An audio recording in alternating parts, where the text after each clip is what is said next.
Hey everyone, Neil Carlson out here in Grand Forks County with a story about the justice system, that it doesn't always work that well. Joining me is James Maher. Your father had, was it about 2 or 3 years ago? Be 3 years ago in January. Okay. He had $80,000 worth of property taken from his home, cash, coins, jewelry. So they caught the bad guys, and that's where the story gets bad for you. That's correct. What happened after they were caught? We had two people that entered the house of my parents, and like I said, like Neil said, there was $80,000 worth of capital gains or whatever that was gone. A lot of cash. There was $40,000 in cash. Okay. And the rest was pretty much jewelry and property. And so we went through a lot of stuff with the state's attorneys, the sheriff's departments. And there was one guy that, you know, really stands out, and that's Mike Lee for the deputy sheriff.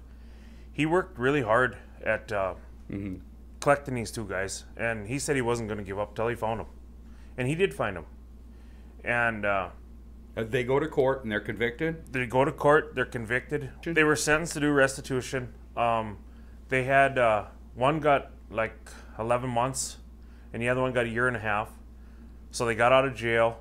They were supposed to pay full restitution. That was what the court's recommendation was.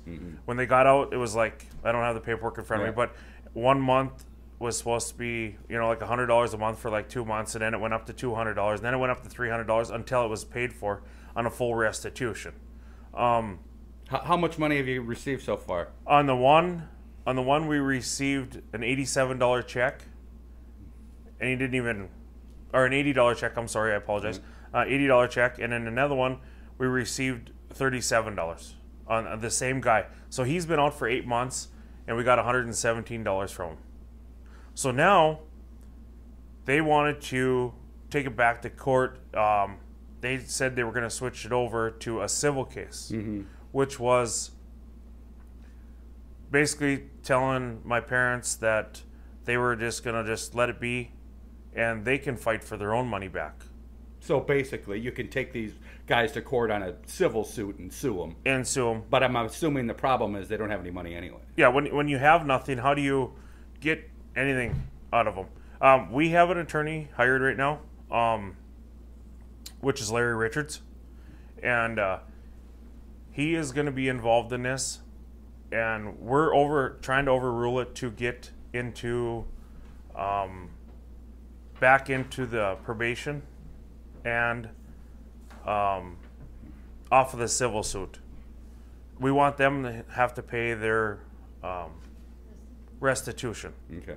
So he figures we can do this, and if we here's the deal is, if we don't win here in town, which we've talked to a lot of people and we've got a pretty good chance, but if we don't, we're going to Supreme Court with it. So basically, here. you guys are committed. You want to make them pay one way or another. Absolutely. They get a job in life, then it may open the door to garnish wages, things like that. And the thing is here's the deal. If they're not going to pay, they might as well sit in jail, because they're no good to you or the next person. Because you know what? Someone's house is next. Right. I mean, he's done enough. So someone's house is next. So that's why we're not going to quit. We're not stopping. My parents are not stopping here. I mean, you know, my parents are 70 years old, and they lost a lot, and it's still a burden on their shoulders until, you know, the day they're gone. So I think we need to have a lot of pressure off them. These kids need to be in jail. No matter what, if they're not going to pay, put them in jail.